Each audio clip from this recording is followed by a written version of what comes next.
Shalom, shalom, boa tarde.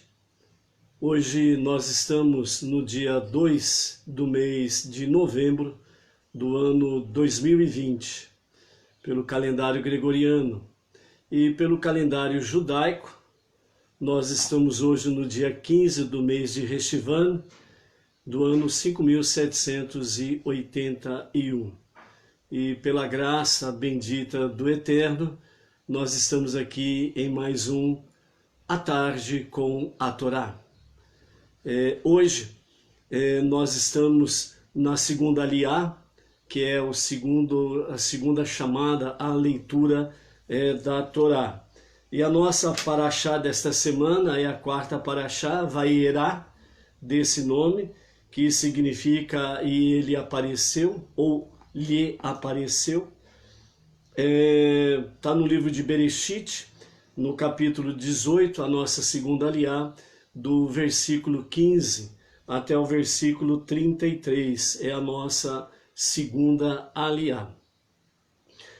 Iniciando nessa tarde, nós queremos trazer para você algumas palavras de provérbios que tem muita ligação com o nosso tema desta quarta paraxá Vayera, que fala muito forte sobre Abraão. E Abraão, ele é tido e é considerado como um justo da sua geração.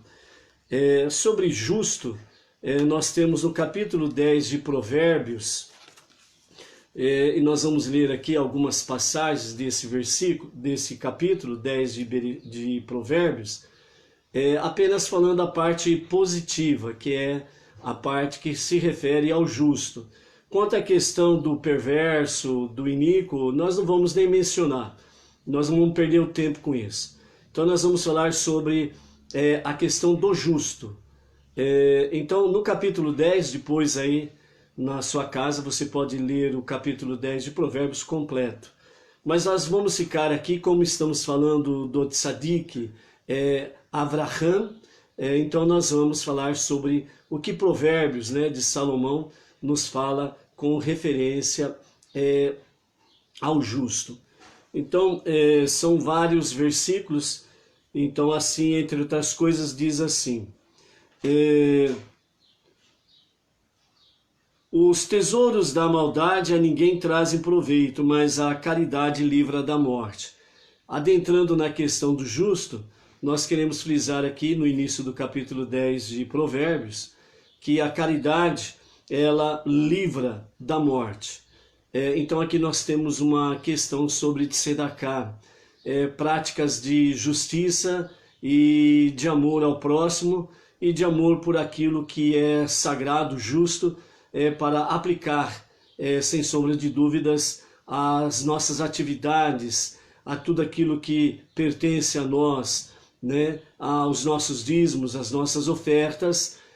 Quem pratica a caridade, quem pratica atos de justiça, está realmente livra da morte. É uma atitude que faz com que o cidadão, a pessoa temente a Deus, ela realmente seja guardada.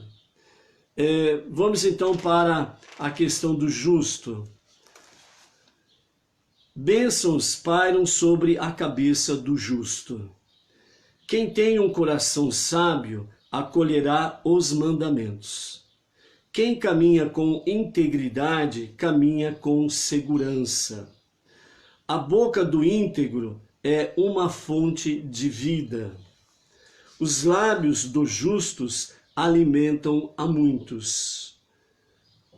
Quando passar o tufão, não mais se encontrará o ímpio, mas os justos continuarão sendo o sustentáculo do mundo.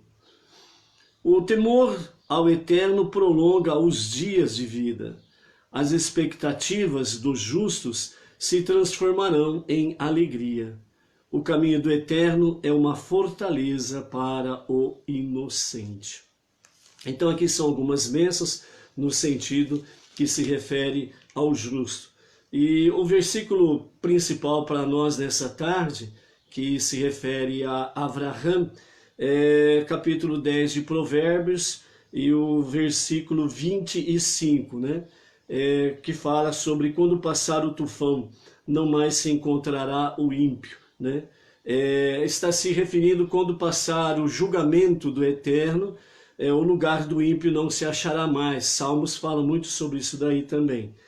Mas a segunda parte do versículo diz assim: mas os justos continuarão sendo o sustentáculo do mundo.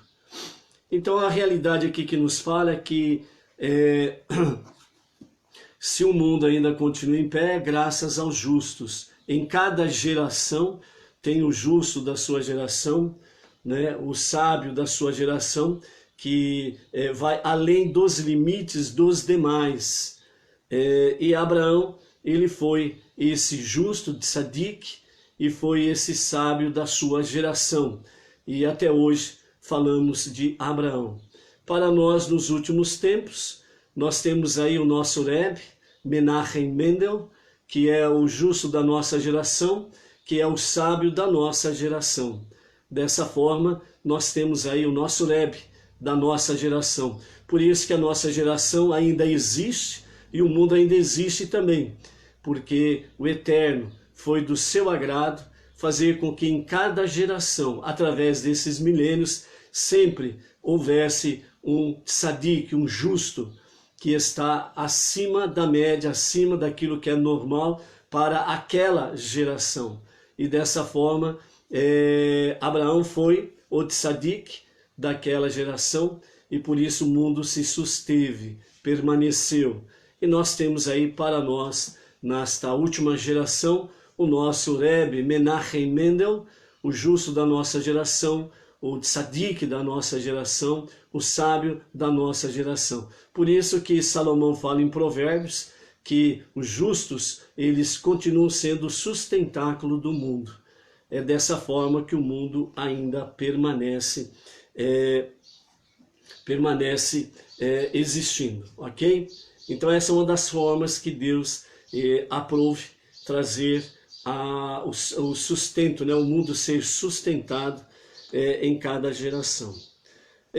A nossa segunda aliá, que está no capítulo 18 de Bereshit, Gênesis, e vai do versículo 15 até o versículo 33. Então, vamos para a nossa leitura. A nossa segunda aliá, a nossa segunda leitura é da Parashá Vayera, e apareceu. Verso 15. E negou Sara, dizendo: não me ri, pois tive medo. E o anjo disse: não é assim, pois tu riste. E levantaram-se dali os homens, que são os anjos em forma de homem, e olharam para Sodoma, e Abraão ia com eles para acompanhá-los. Ou seja, Abraão, como hospitaleiro que era, ele ia até os limites, né, da sua tenda, da sua propriedade, ali onde ele estava habitando naqueles dias, e acompanhava até a saída dos seus limites o visitante ou os visitantes. E o Eterno disse: esconderei de Abraão o que farei? Pois Abraão virá a ser uma grande e poderosa nação, e serão benditas por meio dele todas as nações da terra. Porque eu conheci e sei que ordenará a seus filhos e a sua casa depois dele, a fim de que guardem o caminho do Eterno, para fazer caridade e justiça, e realizar o Eterno sobre Abraão o que falou com ele. E disse o Eterno: o clamor de Sodoma e Gomorra aumentou, e seu pecado se agravou muito. Descerei, pois, e verei que se fizeram como o clamor da cidade que vem a mim. Darei fim neles, e se não, os saberei. E se voltaram dali os homens e foram a Sodoma. E Abraão ainda estava diante do Eterno, e aproximou-se Abraão e disse: destruirás também o justo com o mal? Talvez haja 50 justos dentro da cidade. Também destruirás e não perdoarás ao lugar pelos 50 justos que há dentro dela? Longe de ti de fazer tal coisa, de matar o justo com o mal, e será assim o justo igual ao mal. Longe de ti. Aquele que é juiz de toda a terra não fará justiça? E disse o Eterno: se encontrarem em Sodoma 50 justos dentro da cidade, perdoarei ao lugar todo por causa deles. E respondeu Abraão e disse: eis que rogo, comecei a falar ao Senhor, e eu sou pó e cinza. Talvez faltarão dos 50 justos 5. Destruirás pelos 5 toda a cidade? E disse o Eterno: não destruirei, se achar aí 45 justos. E tornou ainda a falar-lhe, e Abraão disse: não te aborreça, rogo, ó Senhor, e falarei, talvez se encontrem ali 40. E disse: não farei por causa dos 40, se ele encontrasse o Eterno 40 justos ali.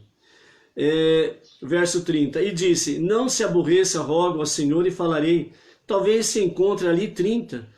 E disse o Eterno: não farei se encontrar ali 30. E disse: eis que tomei liberdade de falar ao Senhor, talvez se encontrem ali 20. E disse: não destruirei pelos 20. E disse: não se aborreça, rogo ao Senhor, e falarei somente esta vez.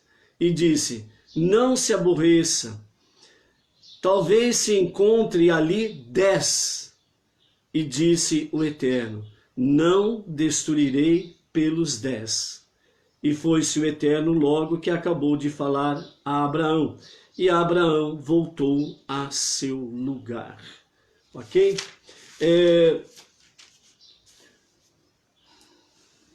Vamos matar aí uma curiosidade, onde se fala que Abraão ele estava fazendo essa intercessão, sem sombra de dúvidas, não só pensando que haveria a possibilidade de pessoas justas estarem ali naquele local. Aqui se fala sobre a planície, né, de Sodoma e Gomorra, que englobava 5 cidades. E essas 5 cidades, o clamor delas chegou ao Eterno muito forte. As vítimas das injustiças chegou ao Eterno de uma forma muito forte.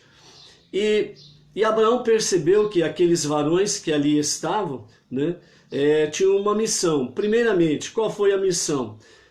A nossa aliá de hoje, ela começa no versículo 15, em que fala que Sara negou quando o anjo disse que ela tinha rido. E ela falou: não, eu não ri, pois tive medo. E o anjo disse: não é assim, pois tu te riste. Nós temos aqui 2 questões sobre o riso. Abraão, na aliá anterior, nós temos aí que quando Deus, o Eterno, anuncia através do anjo que daqui a 1 ano a Sara dará à luz um filho para ele, Abraão riu. E aqui nós temos também a questão que Sara ri e de uma certa forma ela é advertida pelo seu riso, e Abraão não.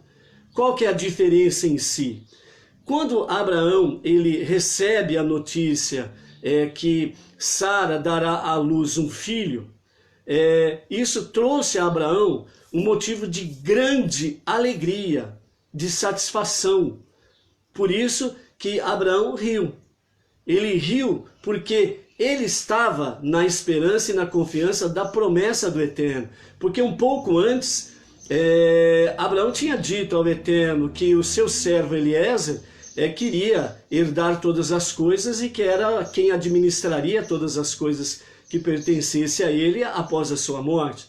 Mas Deus lhe disse: não, ele não vai herdar nada. É a tua semente com Sara que vai herdar todas as coisas e dará continuidade à missão designada por Deus a Abraão, confirmada a Isaac e depois confirmada a Jacó.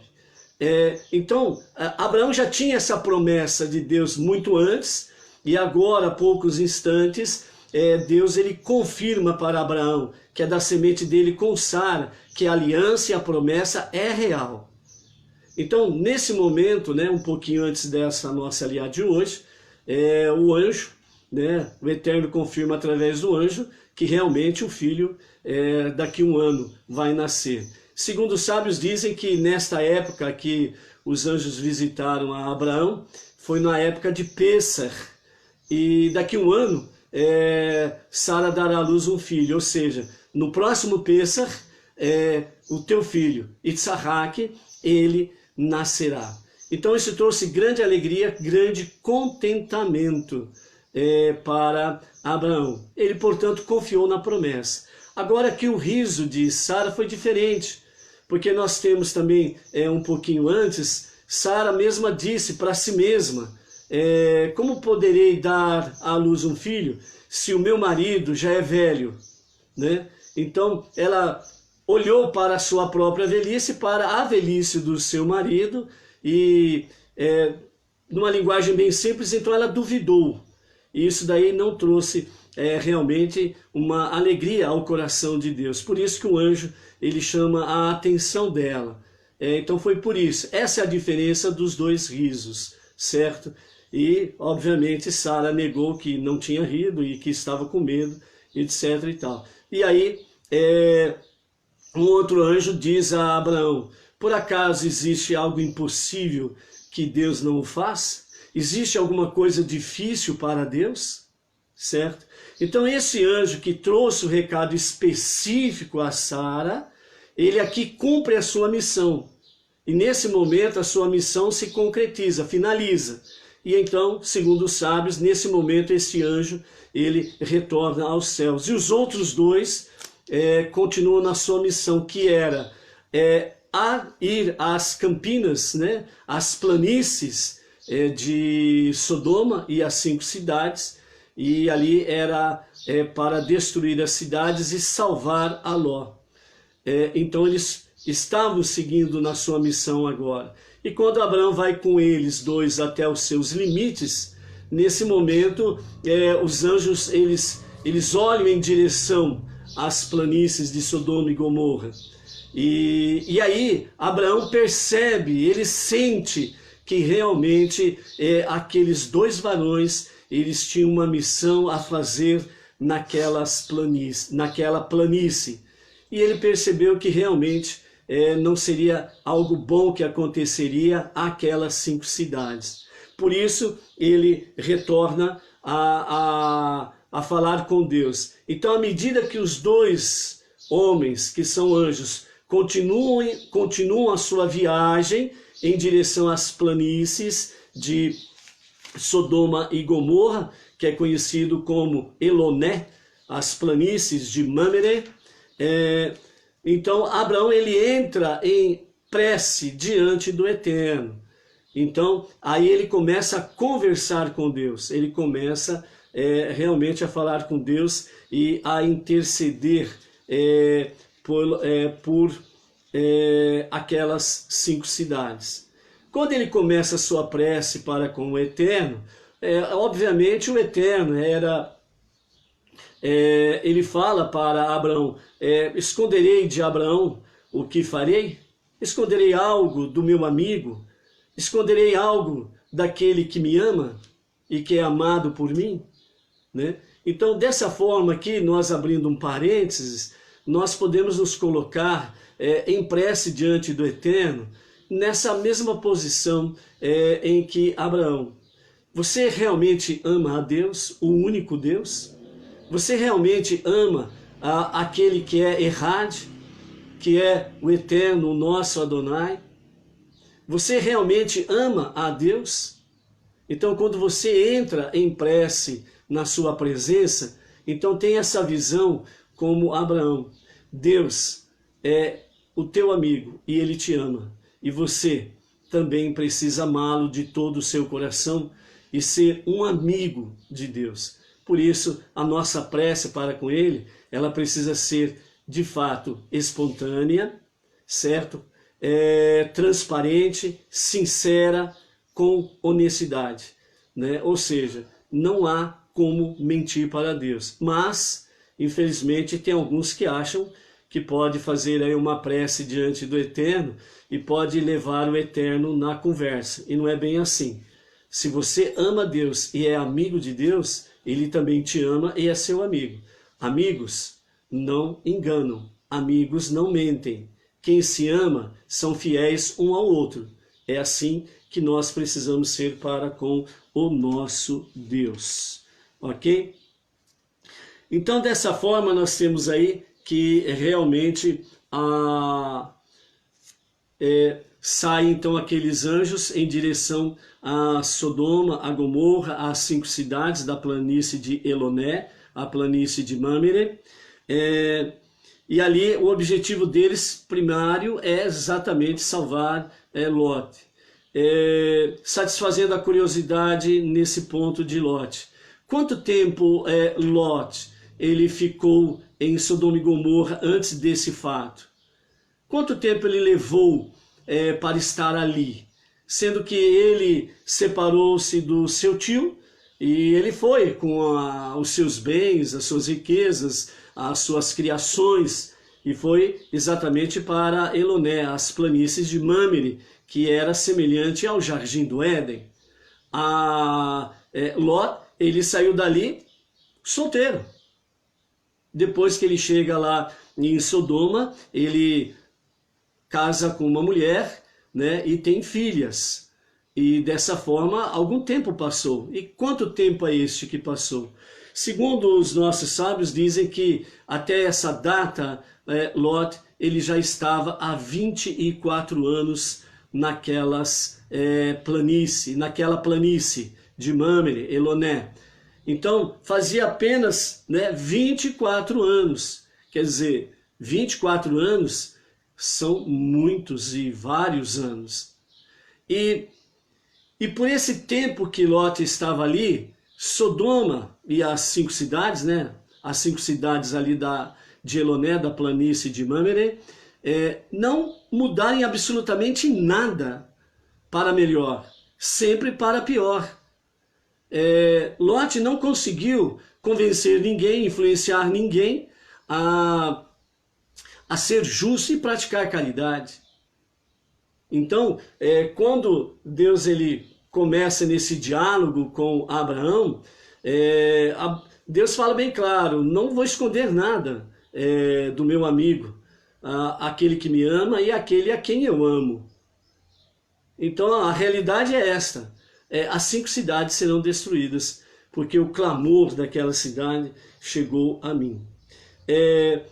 À medida que os anjos partem para cumprir a sua missão, salvar e destruir as 5 cidades, e imediatamente Abraão começa a sua intercessão,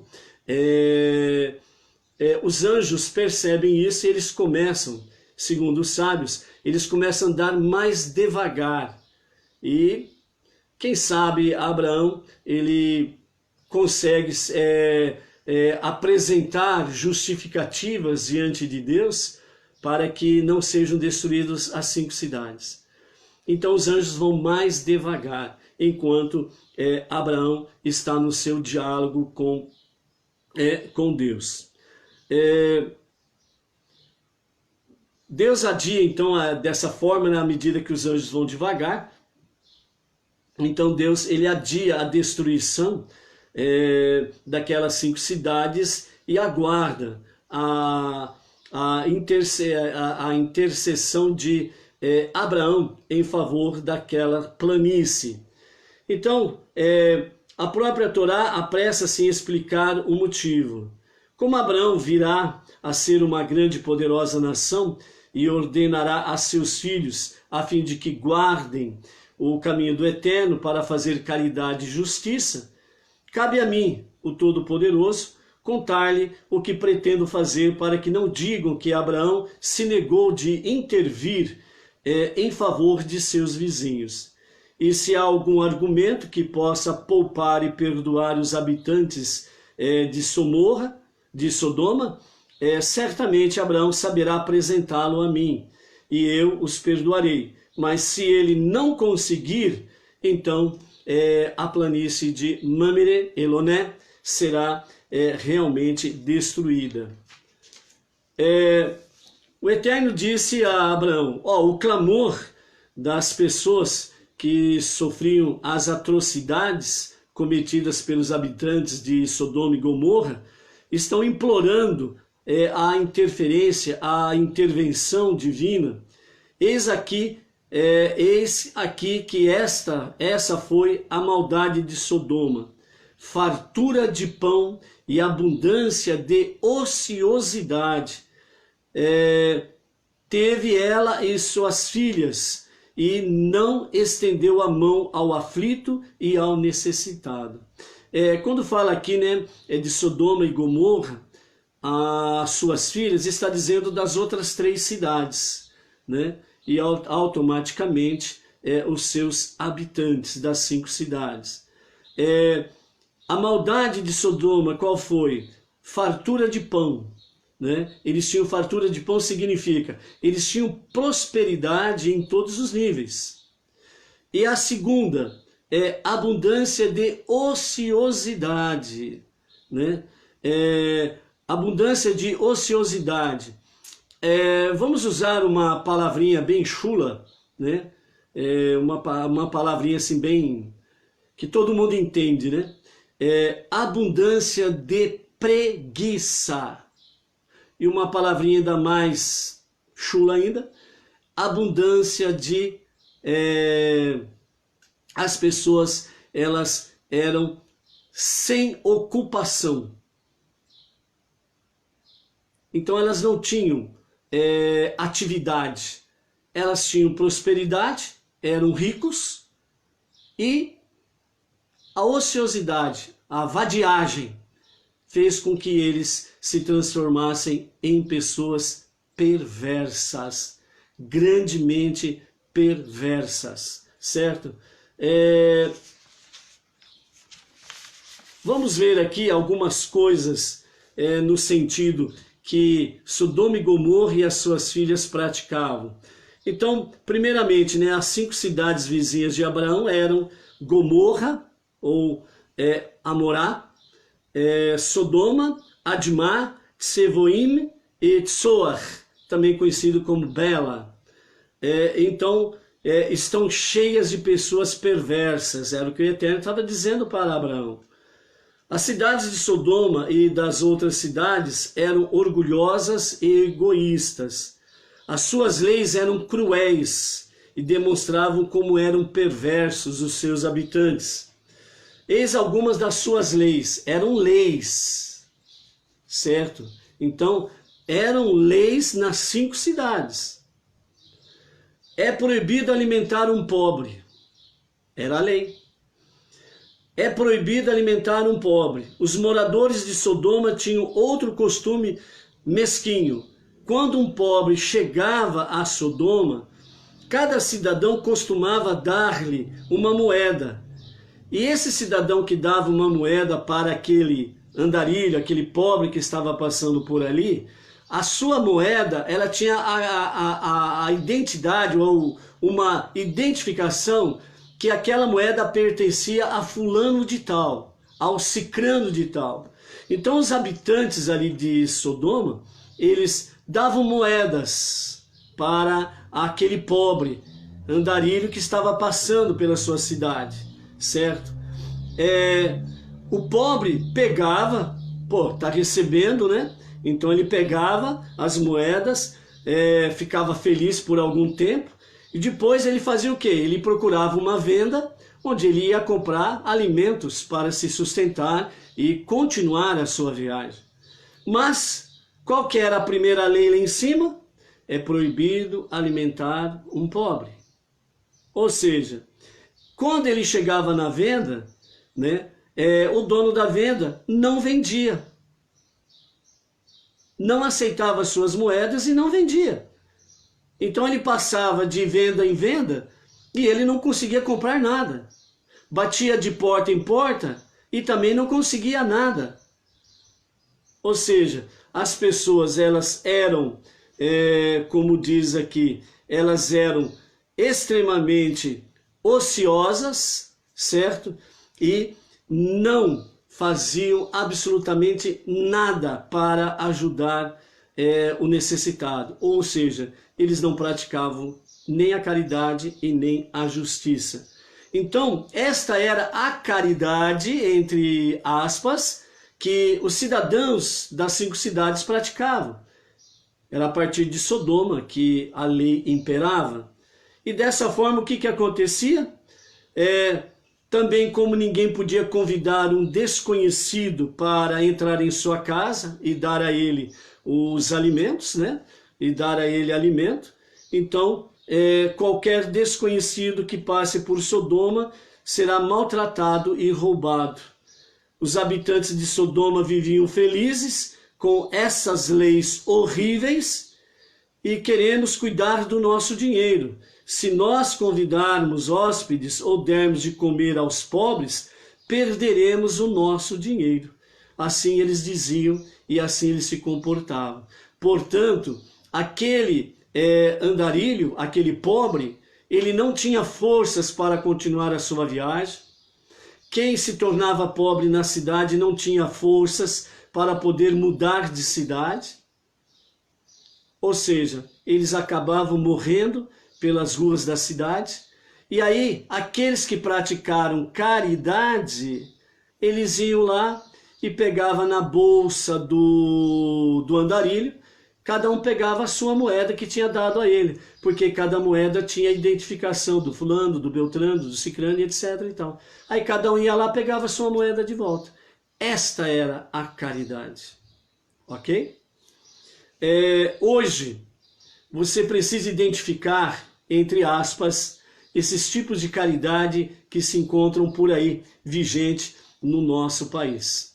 E no mundo, né?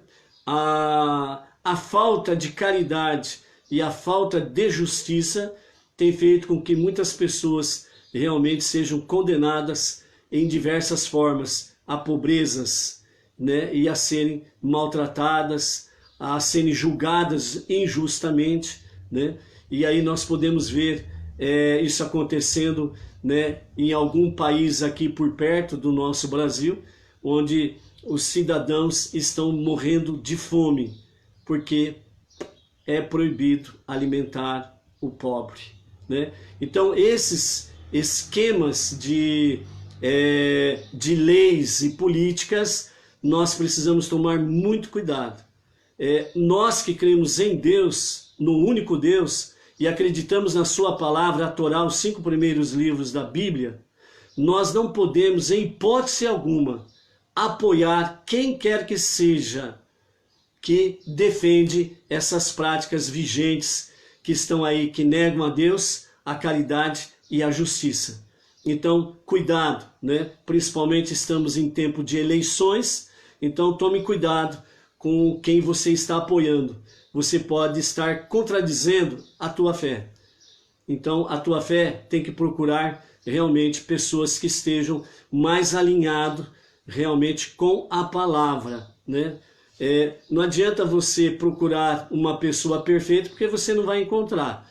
O que você precisa analisar diante do nosso quadro é quais são os tipos de político que podem dar continuidade à nossa liberdade civil, à nossa liberdade de expressão, à nossa liberdade de manifestação de fé. Então é isso que nós precisamos analisar. Nós não estamos procurando o homem perfeito. Por que nós não procuramos o homem perfeito? Porque nós já temos um. E ele vai se manifestar naquele dia, né, chamado os dias de Mashiach. Então nós já temos o nosso homem perfeito, ponto final, né? Então nós não estamos procurando homem perfeito nenhum. Nós precisamos, como nós fazemos parte da sociedade, né, nós precisamos aí estarmos aí cumprindo a nossa obrigação civil e vamos aí no próximo dia 15 fazer a nossa votação e nós vamos escolher. Então nós precisamos realmente, quem teme a Deus, né, o Todo-Poderoso, independe de qual seja a sua religião, mas de uma forma geral todos sabem que existe um Deus que está acima de tudo e de todos, certo? pode não obedecer os seus mandamentos, pode não obedecer a sua palavra, certo? Mas todos, de uma forma geral, sabem que existe o Deus Todo-Poderoso, que está acima de tudo e de todos. Então, é em temor aos céus que isso precisa ser decidido, porque você poderá realmente ter a sua liberdade civil tolhida, você poderá ter a sua liberdade de expressão proibida, e você poderá ter a sua liberdade de expressão religiosa ceifada, certo? Então, por isso, precisamos ter, sim, muito temor aos céus e tomar atitudes e decisões corretas à luz da Torá, à luz dos olhos do Eterno, certo? Então, os habitantes de Sodoma viviam felizes com as suas leis horríveis. Você pode observar aí que tem pessoas aí que defendem determinados tipos de leis que são horríveis e defende com a maior cara de pau e se apresentam como felizes por tais leis absurdas que nós temos aí no nosso próprio país. Então é aqui, ó, a expressão aqui, eram felizes com as suas leis horríveis, querendo cuidar do nosso dinheiro, quer dizer, eu estou olhando para mim, o egocentrismo. Importa o que? O meu mundo e o resto que se dane. Essa é a realidade. E é isso que vivia Sodoma, as 5 cidades de Elonê, a planície de Mamre. E é isso que nós temos que tomar cuidado para nós não cairmos nas mesmas ciladas destes que se alegram com leis horríveis à margem da própria Torá, à margem dos olhos de Deus. Então, certa vez, 2 moças de Sodoma foram ao poço tirar água. E, de repente, uma delas ficou pálida. E a outra, observando, perguntou: o que aconteceu que você está dessa forma pálida? E a outra sussurrou bem baixo, para que ninguém mais pudesse ouvir: olha só esse pobre que está aqui próximo do poço, né? Ele está pedindo ajuda, ele quer ajuda, ele precisa comer. Olha a expressão dele, ele está fraco, ele vai morrer desse jeito, né? Não temos comida em casa, vamos todos morrer, né? A outra sussurrou bem baixinho para ela, né? Para que ninguém mais pudesse ouvir: não temos comida em casa, vamos todos morrer. Quando o amigo ouviu isso, ficou com pena, correu para casa e encheu um jarro com farinha, trocaram os jarros assim, uma recebeu um jarro com farinha e a outra levou para casa um jarro com água. Ou seja, melhorando a história aí, né? 2 moças se encontraram no poço e uma estava muito pálida, e aí a outra observou e falou: o que você tem? E essa que estava pálida sussurrou bem baixinho, porque ninguém poderia ouvir, e ela disse: na minha casa não tem mais comida, e todos nós vamos morrer. Então essa outra, ela correu na casa dela, pegou o balde, que era para apanhar água lá no poço, encheu de alimentos e levou para a sua conhecida, a outra moça. E a outra moça pegou a vasilha, o balde, e aí uma foi com um balde de água para casa, a que estava sadia, e a pálida, ela pegou o balde com comida e levou para casa para que os seus se alimentassem, né? Obviamente, né, câmeras de vigilância tem em tudo quanto é lugar, olhos aguçados para o mal e a maldade, né? Perceberam isso, e foi levada então essa moça aos juízes de Sodoma, sobre a bondosa ação daquela moça. E o que fizeram esses então? Mataram a moça piedosa por haver violado as leis de Sodoma, né? Dentro desse mesmo prisma, né, nós temos aí o Midrash, que o Midrash fala que Lot, ele tinha uma filha chamada Plotit, que era filha de Lot, e ela era casada com um dos homens mais poderosos ali de Sodoma. E certa vez ela também, andando pela cidade, viu um pobre desnutrido na rua e se apiedou dele. O que fez ela então? Todos os dias, ao sair para buscar água, ela enchia seu jarro com todos os tipos de alimento que tinha em casa e alimentava aquele indigente.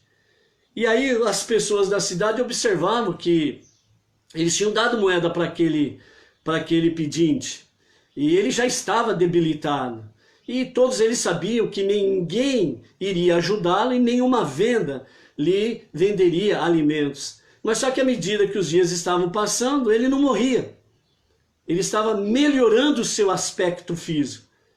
E aí então esses homens falaram, peraí, tem alguma coisa errada. Alguém está ajudando ele. Aí então eles colocaram o quê? As câmeras de vigilância. Aqueles olhos aguçados, né, da fofoca, aqueles olhos aguçados para a maledicência, aqueles olhos aguçados, câmeras de vigilância prontas para fazer o mal. E aí, num belo dia, eles descobriram que a Plotite, a filha de Lote, ela que estava alimentando aquele indigente. O que eles fizeram? Mesma coisa. Levaram diante dos juízes e ela foi condenada à morte. E como que foi a morte dela? Segundo o Midrash nos diz que tiraram a roupa dela, ficando completamente nua, e jogaram sobre ela mel e a levaram aonde havia uma grande criação de abelhas.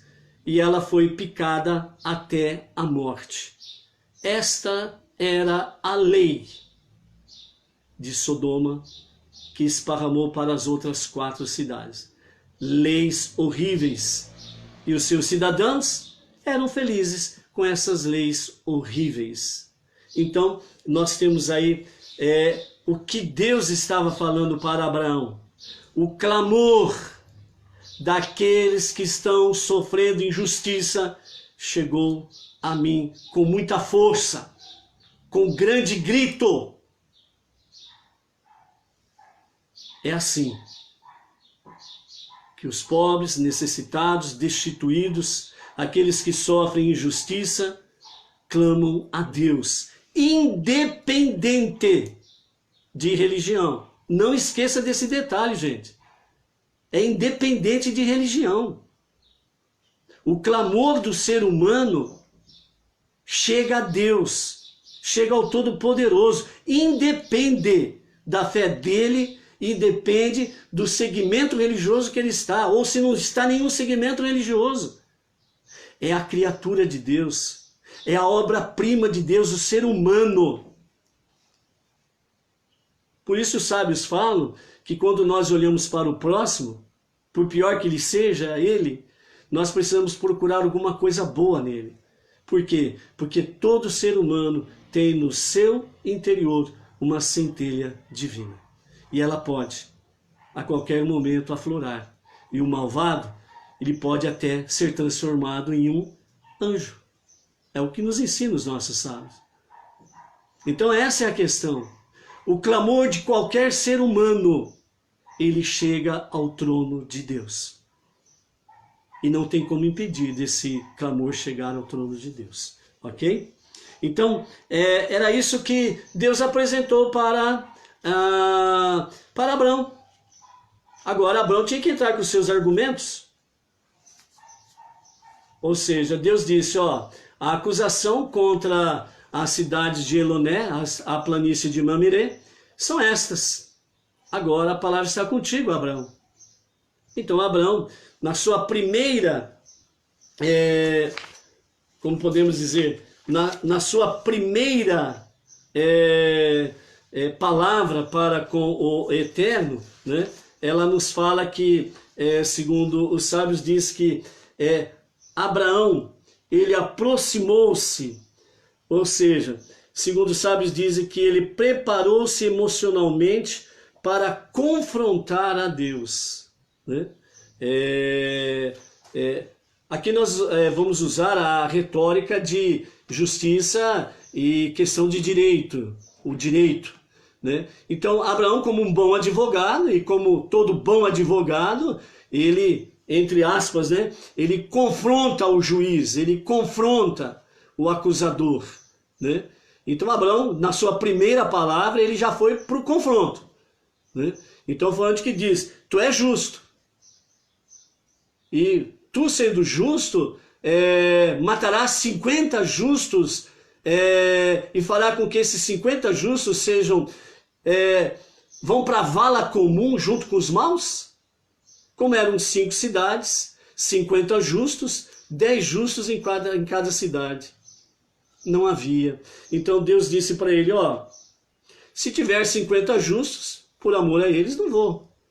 Mas aí Deus olhou e disse, ó, não há 50 justos, Abraão. Aí Abraão falou, já na sua segunda interferência junto a Deus, então aí já Abraão ele muda o seu estilo, não é mais o confronto. Então aí a segunda interferência, vamos assim dizer, ou intercessão junto ao juiz, né, Dayan Haemet, o juiz verdadeiro, o eterno. Então aí ele já entra com seu pedido numa forma de prece. Já não é mais o confronto, porque ele viu que a parada não seria nada fácil. Então ele viu, ó, 45 não tem, 40 também não tem, Abraão, 35 também não, Abraão. E à medida que foi passando, Abraão foi cada vez mais a sua prece de lamento, né, suplicante. E 20 também não tem, Abraão. 15 também não tem, Abraão. 10. E Deus disse, Abraão, se tiver 10, por amor a esses 10, não será destruído. E ele viu que não havia 10 pessoas. E então Abraão parou. Por que Abraão parou? Você poderia dizer, ele poderia continuar, quem sabe, como saiu Lot, a sua mulher e as 2 filhas de Sodoma, posteriormente, pelo menos 4 poderia ser salva. Não. Abraão não continua a sua intercessão pelo simples fato de que Noar, que lhe antecedeu, Noar, sua esposa, 3 filhos e suas 3 noras, 8 pessoas. Abraão viu que se Noar, com 8 pessoas, né, ele mais 7, 8 pessoas entraram na arca, 8 pessoas justas, não conseguiram salvar aquela geração do dilúvio. Então Abraão viu que como não havia 10, não haveria um número suficiente para salvar aquelas 5 cidades. Por isso que Abraão parou. Porque Noar, com 8 pessoas, contando com ele, não conseguiu salvar aquela geração, não conseguiu convencer aquela geração a se arrepender e a retornar para Deus. Lot ficou 24 anos, não conseguiu uma pessoa que viesse a pensar como ele. Mas ao mesmo tempo, segundo os sábios, falam que Lot, ele de uma certa forma, ele também era culpado de tudo aquilo. Porque ele não insistia, ele não persistia em levar a palavra de justiça e de temor aos céus que ele aprendeu com seu tio Abraão. Então, segundo os sábios, dizem que, de uma certa forma, Lot, ele concordava com aquilo que acontecia nas 5 cidades. Então, por isso, realmente foi necessário a destruição. E onde estão aquelas cidades? Estão ali, debaixo das águas salgadas, conhecidas como o Mar Morto.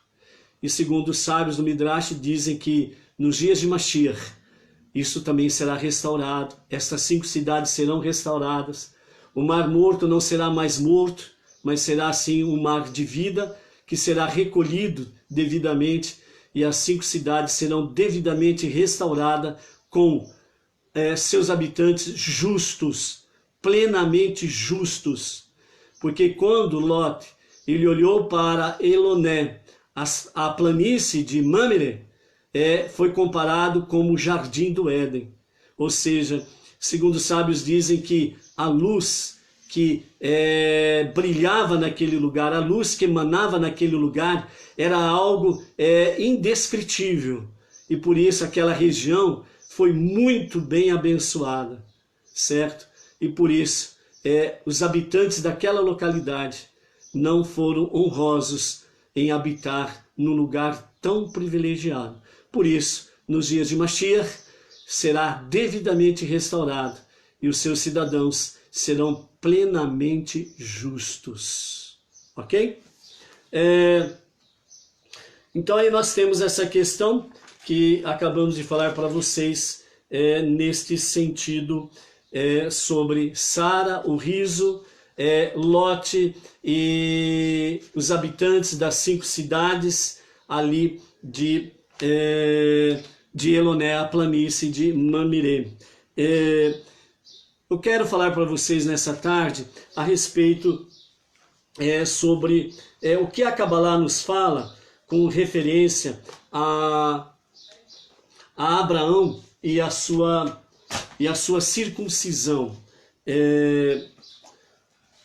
A circuncisão de Abraão, ela está ligada muito profundamente às próprias Sefirot. Ou seja, né, primeiramente, o que é Sefirot?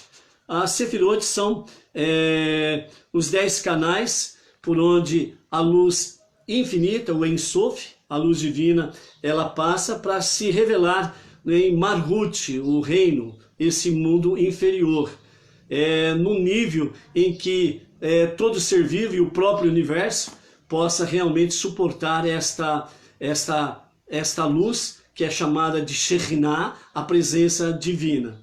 As 10 Sefirot, elas são, né, Keter, coroa, a cabeça é a primeira lá em cima, Rohmah, sabedoria, Binah, entendimento, Da'at, conhecimento, Hesed, bondade, Gevurah, poder, força, Tiferet, beleza, Netzach, vitória, que está ligada à eternidade, Hod, esplendor, agradecimento, Yesod, alicerce, e a 10ª Malhut, que é o reino. Então, a circuncisão de Abraão, ela está ligada diretamente a Malhut, reinado. Então, dentro do livro, né, esse livro aqui, o que você precisa saber sobre Kabbalah, certo? Esse livro aqui, voltando a falar, escrito pelo Rabino Yitzhak Ginsburg, tanto esse daqui como a Kabbalah, Meditação para as Nações, se você ainda não adquiriu, procure adquirir. E os 2 livros, ele tem no seu prefácio, que é a saudação para o início da leitura do livro. Nos 2 livros, nós temos aí o prefácio que é feito pelo nosso rabino, Yaakov Geranstadit. Então, esses 2 livros, eles têm, né, o apoio, a orientação do nosso rabino Yaakov Geranstadit, que nós podemos ler e estudar. Por isso, né, firmado nas 7 leis de Noah, suas ramificações, preces diária, leitura bíblica diária, leitura da Torá diária, preces, chamado 2 vezes ao dia, de manhã, na parte da manhã, à noite, também o nosso Shabbat semanal, a Tzedakah, e somando essas coisas, firmados primeiramente nisto, então você parte para fazer essa leitura desses 2 livros. Não tenha pressa de ler. Quem lê muito rápido, além de não guardar nada, acaba confundindo um monte de coisa, certo? E aí, elefante vira formiga e formiga vira elefante. E aí as pessoas ficam procurando pelo em ovo e faz perguntas absurdas, que fica até difícil, né, dos nossos rabinos responder diante de perguntas absurdas. Então nós precisamos seguir aí um padrão de temor aos céus, obediência e buscar sabedoria e conhecimento. Então, né, com isso daí você vai em frente aí, tá? Então, o nosso Rav Yaakov, ele nos diz, né, aqui no seu prefácio, este livro de autoria do grande rabino Yitzhak Ginsburg, que tivemos o mérito de traduzir, contribui com mais um passo no processo de levar as fontes para fora.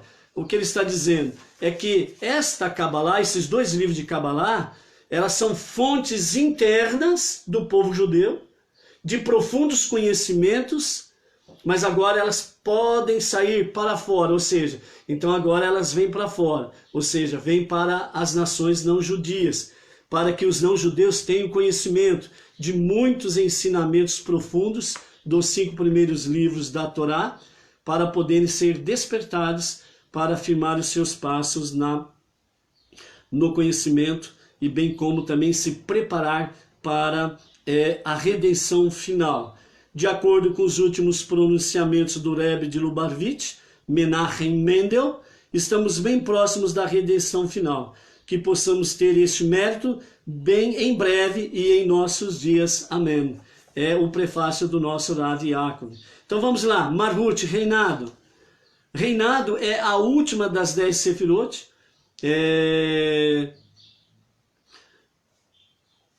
Aliás, desculpa, é Yesod, fundação. A circuncisão de Abraão está ligado com a Sefirot Yesod, fundação. Fundação é a 9ª das 10 Sefirot e o terceiro dos atributos pragmáticos ou comportamentais. Fundação está associada com o poder de contatar, conectar e se comunicar com a realidade exterior, que na Kabbalah é representada pela Sefirá de reinado. Para usar uma analogia física, a fundação de edifício firma-o ou conecta-o com o ambiente ao seu redor, assegurando que ele não se mova. No corpo, a fundação, Yesod, a 9ª Sefirot, é identificada com os órgãos procriadores e serve para afirmar o indivíduo no mundo, assegurando sua continuidade nas gerações futuras. Ou seja, os órgãos reprodutores, essencialmente que estamos falando de Abraão, quer dizer, do homem, é ele que cede a semente para o órgão reprodutor feminino, e aí dessa semente nascem filhos, e assim vai perpetuando as gerações. A Hassidut explica que a habilidade de procriar revela um poder infinito dentro do contexto finito do ser humano criado.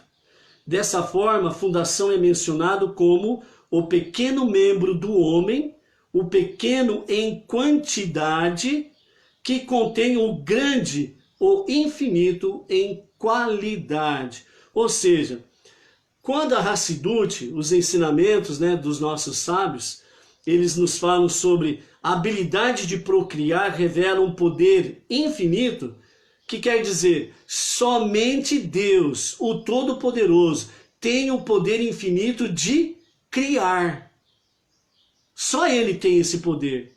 Mas veja bem como esse poder infinito se revela na vida do ser humano, através do órgão reprodutor. Certo? O homem concede a semente ao órgão reprodutor feminino. E a mulher, nesse momento, ela é comparada a Deus, porque ela vai criar, ela vai gerar uma vida. Ou seja, por isso que o homem sairá da sua casa, unir-se-á à sua esposa, e não serão mais dois, serão um só. Ou seja, neste nível, o homem e a mulher, que se tornam um só, eles recebem em si o finito que somos, recebemos em nós o infinito, o poder criador. Como Deus é maravilhoso, como Ele é maravilhoso. Por isso que o seu amor é incondicional. E dessa forma, né, o pequeno membro do homem, em quantidade, mas contém o grande em qualidade, o infinito, de poder criar uma vida, gerar uma vida. Por isso, o homem e a mulher, o marido e a esposa, eles têm em si esse poder infinito de Deus. Algo maravilhoso. De fato, cada pessoa individual é pequena em relação a todas as gerações a nascer a partir dela. Por exemplo, você vê Abraão, ele foi o primeiro homem, o primeiro varão após a circuncisão do povo judeu. E a promessa de Deus foi qual? Se possível contar as estrelas, se contarão os seus descendentes. Mas como não é possível contar as estrelas, também não será possível contar a sua descendência. Ou seja, segundo alguns dados científicos, né, com referência a isso, fala que nós somos mais de 200 bilhões de galáxias e que existe trilhões e trilhões de estrelas em cada galáxia. Por aí você vê o que quer dizer a descendência de Abraão. O pequeno e diante de toda a sua geração posterior, né? Então, o pequeno diante do infinito. Fundação é também uma ponte pequena e estreita entre o potencial infinito da procriação, que flui por ela, e a verdadeira manifestação na prole do homem. Por essa razão, a sefirá da fundação é identificada na Torá com o tzadik, o justo. O indivíduo santo, justo, conforme ensina os provérbios, lembra do provérbios que nós lemos aqui no início da nossa live? Depois ali no capítulo 10 de provérbios, depois você lê mais completamente, mas nós vamos ficar apenas com a segunda parte do verso 25 que diz: mas os justos continuarão sendo o sustentáculo do mundo. Ou seja, os justos continuarão sendo sustentáculos do mundo. Abraão está presente até hoje. Abraão é uma realidade até hoje. E na sua geração, ele foi o grande tzadik. Para nós, dos tempos atuais, nós temos o nosso tzadik. Nós temos o justo da nossa geração. Quem é ele? O nosso Rebbe, Menachem Mendel. O justo da nossa geração. O tzadik da nossa geração. O sábio da nossa geração. Por isso que o Rebbe Menachem Mendel, ele é o sétimo da Hassidut, o sétimo Rebbe. E depois dele não tem mais nenhum Rebbe. Por quê? Porque o oitavo Rebbe é Mashiach, que se revelará naqueles dias. E que os dias de Mashiach, em que momentaneamente o nosso Rebbe está oculto das visões físicas, ao se manifestar naquele dia, que sejam nos nossos dias, que seja brevemente, que seja para agora, e que seja assim. Amém. Então nós vemos aí que o justo, ele é o sustentáculo do mundo, ok? Então, em particular, isso se refere ao único e completo tzadik da geração. É o caso de Abraão, especificamente, que nós estamos falando daquela geração, e da nossa geração, Menachem Mendel, o nosso Rebbe. Em particular, isso se refere ao único e completo tzadik da geração. No próprio corpo do tzadik, que é finito e limitado, em tempo e espaço, a luz infinita de Deus, o Ein Sof, e sua força criativa se manifestam. O tzadik procria tanto no plano espiritual, bem como no plano físico. Ele vivencia a procriação no âmago de sua consciência e no fluxo contínuo de verdadeiras inovações no estudo e entendimento da Torá. Seu poder de procriação também desperta e inspira as almas de sua geração a retornar a Deus e a sua Torá. Abraão fez isso nos seus dias. O nosso Rebbe fez isso nos nossos dias, na nossa geração. Principalmente ali nas décadas de 50 a 90, ao princípio da década de 90. Ele fez com que realmente esta geração volte a Torá e a Deus. E é o que está acontecendo depois dos dias do nosso Rebbe Menachem Mendel. A Torá se expandiu em todos os quadrantes da terra. Sinagogas apareceram em todos os quadrantes da terra. Os rabinos saíram da sua zona de conforto e foram ao encontro dos não-judeus para trazer o conhecimento do Deus único, o monoteísmo, e trazer o conhecimento da Torá. E nunca se viu falar tanto em judaísmo, Torá e no Deus único, como está se falando principalmente nesses últimos 20 anos. É a nossa geração, onde o nosso tzadik, o nosso sábio, Menachem Mendel, trouxe esta realidade de Abraão para os nossos dias. Fundação também é mencionada como o pacto, Brit, referindo-se em particular ao pacto da circuncisão que Deus fez com Abraão, que aconteceu no órgão que representa a fundação. Na Kabbalah, a fundação remete ao pacto que une os dois atributos divinos, que são os dois atributos divinos, verdade, Emet, e paz, Shalom, sobre o qual o profeta declara, verdade e paz, você deve amar, que está lá em Zacarias capítulo 8, verso 19. Ali Deus fala claramente, verdade e paz, você deve amar, você deve buscar, você deve viver verdade e paz. Emet, Shalom. É isso que você precisa buscar para cumprir a tua missão, né? Com honradez e principalmente honrando os justos de cada geração que se passaram e o último tzadik da nossa geração, Menachem Mendel, o nosso Rebbe.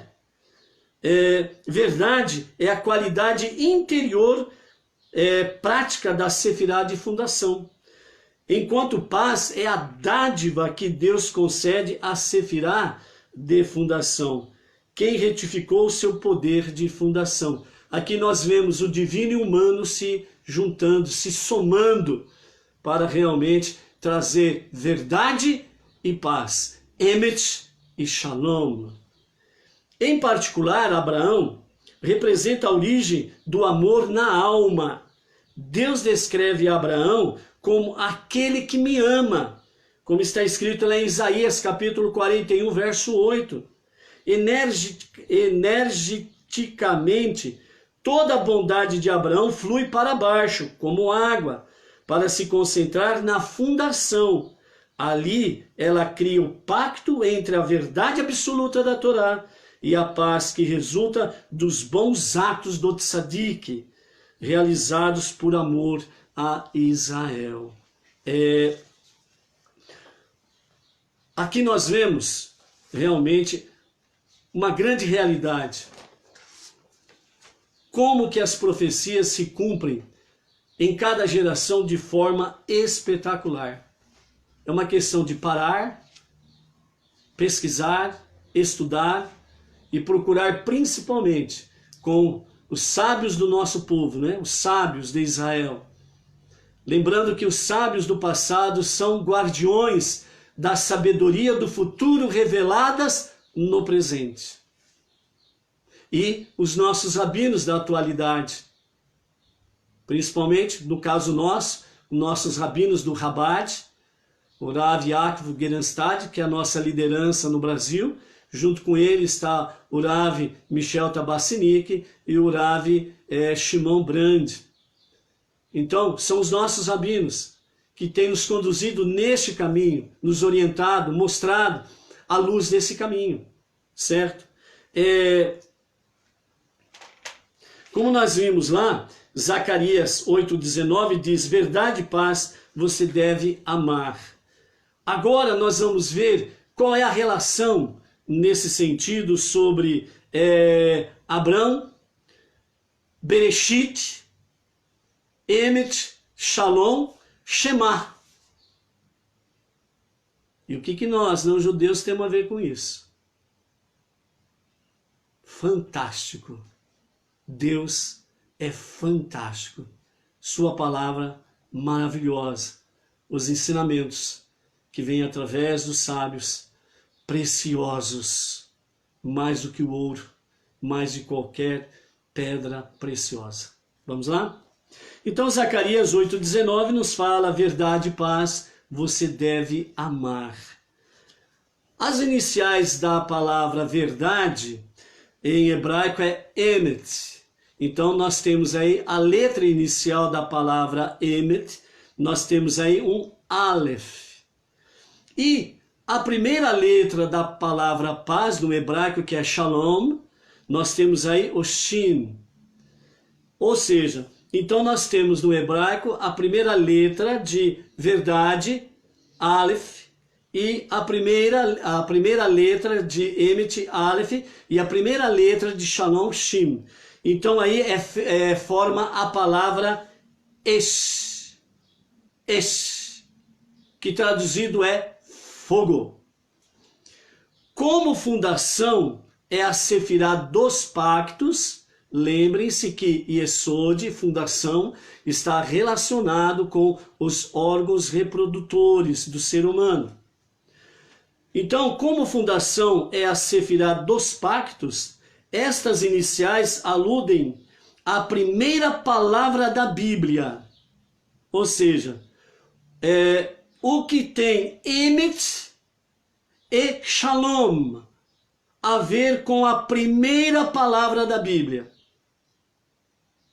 E a primeira letra de Emet e a primeira letra de Shalom forma a palavra Esh, fogo. E qual é a primeira palavra da Torá? Bereshit. Bereshit, traduzido no princípio. Bereshit. Em Bereshit estão as letras de Emet e Shalom. Em Bereshit, nós temos Esh, fogo. No início, que significa Bereshit, cujas letras são explicadas no Tikunei Zohar como sendo uma permutação das duas palavras, ou seja,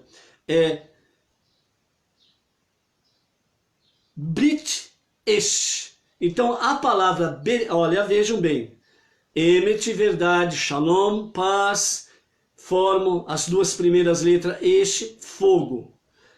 Bereshit contém as letras das duas palavras. E essas duas palavras, elas trazem também a expressão permutando as letras. Aí nós vamos ter Brit Esh, ou seja, Brit Esh, ou seja, nós temos aqui um pacto de fogo. Brit, pacto, aliança. Esh, fogo. Um pacto de fogo. Assim a Torá inteira começa com esta ideia. Ou seja, desde o princípio da primeira palavra da Torá, nós temos o quê? Brit Esh. Nós temos um pacto de fogo. Mais surpreendente ainda, quando o valor da palavra verdade, Emet, os valores de cada letra, Emet, dão um total de 441. E o de paz, Shalom, nós temos 376, valor numérico das suas letras. São adicionadas agora a palavra Esh, fogo, que a palavra Esh dá o valor de 301. Somando, nós temos um valor numérico de 1118. Somando todas essas palavras, nós temos um valor numérico de 1118. E esse valor numérico 1118, ele está diretamente associado, ligado, atado, como um pacto de fogo com o Shema. Com o Shema. Ou seja, Shema Israel, Adonai Eloheinu, Adonai Echad. Somando os valores numéricos desta frase, nós temos o valor 1118, indicando que a centralidade da verdade e da paz no pacto feito entre Deus e o povo judeu é uma realidade, é o Brit Esh, um pacto de fogo.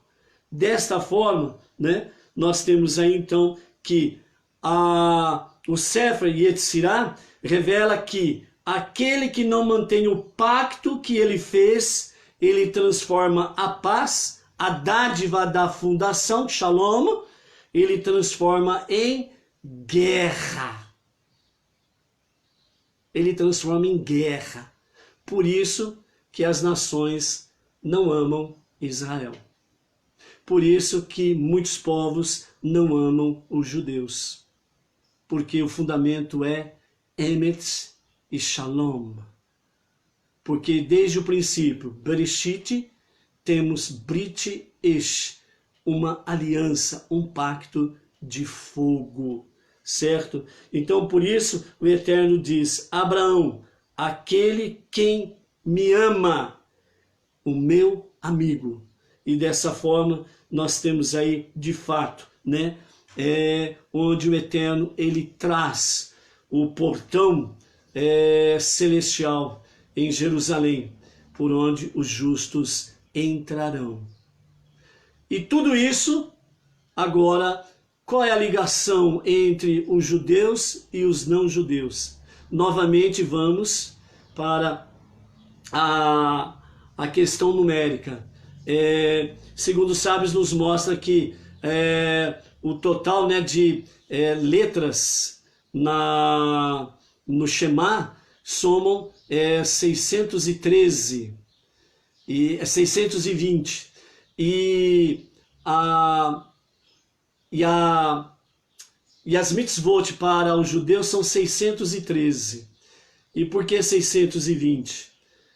Porque as 7 leis de Noah estão inclusas dentro disso daí. Significa que tanto os judeus como os não-judeus que abraçam a fé monoteísta com os judeus passam a fazer parte do mesmo pacto, né? Então, dessa forma, nós temos aí estas expressões para nós nos firmarmos da seguinte forma, que nós realmente, como não-judeus, Benei Noah, que abraçamos a fé monoteísta, nós somamos com os judeus neste pacto, nesta jornada em direção à redenção com Mashiach e ao Olam Rabá.